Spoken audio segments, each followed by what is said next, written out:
tem rituais satânicos. Ela tinha um quarto onde ela realizava esses rituais que envolviam a prática sexual. E era uma coisa assim, era uma dinâmica tão maluca que às vezes ela autorizava que o marido transasse com uma das filhas, que era um ritual de purificação que ela chamava, que quanto mais tu transar com ele, mais próximo do núcleo familiar tu ficaria, que também eram tudo promessas que nunca se concretizaram. E ela transava também com os caras. Tipo, e tudo com consentimento. Não era nada escondido, não era nada, era tudo consentimento. Para ele transar, para o marido dela transar com uma menina, ela tinha que consentir e vice-versa. E esse ritual satânico era para quê? Aí a gente tem que aquilo que a gente conversou, para trás. A família da Flor de Lis, a mãe e a avó e um tio que é irmão da mãe dela, esse tio ele tinha um terreiro de candomblé no município do interior do Rio, e ele praticava rituais satânicos dentro desse terreiro, que é uma coisa assim, tipo, ele nem seguia os preceitos do candomblé, ele era tão louco que ele misturava tudo, sabe? Não dá nem pra dizer, ele se intitula, por exemplo, eu não digo que ele era pai de santo, ele se intitulava pai de santo. Entendi. Por quê? Porque ele era uma coisa tão louca que aí ele atendia como pai de santo em determinados dias da semana. Em um dia da semana, que geralmente era sexta-feira, ele fazia um ritual satânico, tipo, inclusive com sacrifício de animais. Tudo isso testemunhado e ajudado pela mãe da Flor de Lis. Aí, isso na década de 60, tá? Na quarta-feira, aliás, bateu um pastor lá da igreja da Assembleia de Deus, que nessa época as igrejas evangélicas ainda não estavam bem estruturadas no Brasil. Por exemplo, elas já tinham membros, mas não tinham templo, principalmente nos lugares distantes. Aí bateu um pastor na casa desse tio da Flor de Lis, onde a mãe já morava com ele, e disse: eu quero fazer um culto toda quarta-feira aqui, nesse teu terreiro aqui. Ele falou: tá bom, vem fazer. Não, ele não disse que queria fazer o culto, ele disse que queria congregar naquele espaço, quero trazer os fiéis para cá. Ele disse: traz, mas quem vai fazer o culto sou eu. Ou seja, o cara que de segunda, terça e quinta era segunda, terça e quinta era pai de santo, na sexta fazia ritual satânico e na quarta ele atendia como pastor da igreja evangélica.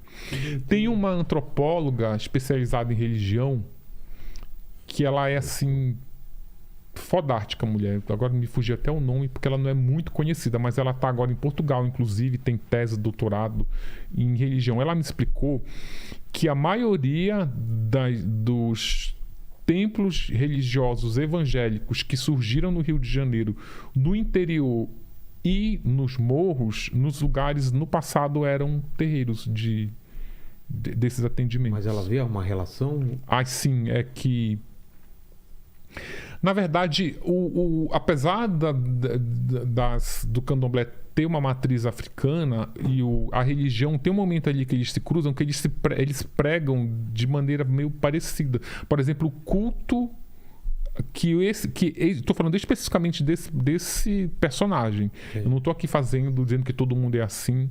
É porque esse é um caldeirão tão louco que primeiro que ele não é referência para nada, tá? Tanto que acaba no que deu aqui nessa seita diabólica de pais transando com filhos adotivos. Mas ela explica que o que está por trás ali é o culto ao diabo. Por quê? Porque, olha, eu fui em muitos cultos da Assembleia de Deus e depois eu fui até nos cultos da Deus e Amor e da Universal para dar uma comparada, porque eu não sou evangélico, né? E a religião é um assunto muito complexo. Eu comecei a ir nesses cultos e me chamou muita atenção a quantidade de vezes que eles falam a palavra diabo. Num culto lá da Universal, eu fui em 2 cultos da Flor de Lis, quando ela estava ali com aquela tornozeleira eletrônica. Aí eu ficava, não, mas eu tenho que saber, eles falam mais o nome de Deus ou diabo? Aí eu ficava marcando aqui, fazia os pauzinhos aqui. No culto da Flor de Lis, ela chegou a falar 70 vezes mais o nome do diabo do que o nome de Deus. E ela explica que a cultuação, mesmo que indireta ao diabo, porque quando tu tá ali falando, tu tá martelando que o diabo existe. Que esse culto é o que faz, nessas igrejas evangélicas, tu te aproximar mais de Deus. Pelo medo? Cara, tem uma explicação, inclusive, que ela me disse que é até dramatúrgica. Por exemplo, ela diz assim, olha, o Batman não seria o Batman se não tivesse o Coringa. Claro, ele tem que ter o oposto Sim, dele para ele exatamente. se afirmar, né? Sim, aí agora tu vê que nessa analogia o Coringa ficou tão importante quanto ao Batman que ele chegou a ter um filme só sobre claro. ele. Então é isso, é mais ou menos nessa linha de raciocínio, de pensamento, que surge esse culto ao diabo, que também no livro é meramente simbólico. Primeiro que eu nem acredito que o diabo exista, não da forma como eles colocam ali, mas eu achei interessante até nisso mesmo, para tu colocar como o antagonista ali, sabe, da história. Mas não chega a ser uma desculpa ou um motivo para ela fazer as coisas que ela fazia, colocando a culpa no demônio, não era isso? Não. Eu acho que esses crimes, aí eu posso até misturar, tipo, a Elise levou o tapa lá do Marcos, tinha uma vida difícil, o Marcos ameaçou deixar lá na merda. Isso não é justificativo, não é motivo pra nada. Não. Tipo, tu precisa ter outros elementos pra tu decidir fazer o que tu fez. Isso é o que tu prende, sabe? Então, o que agora matei, tô fudido aqui, tá aqui o delegado me algemando, me pressionando, eu tenho que contar uma história.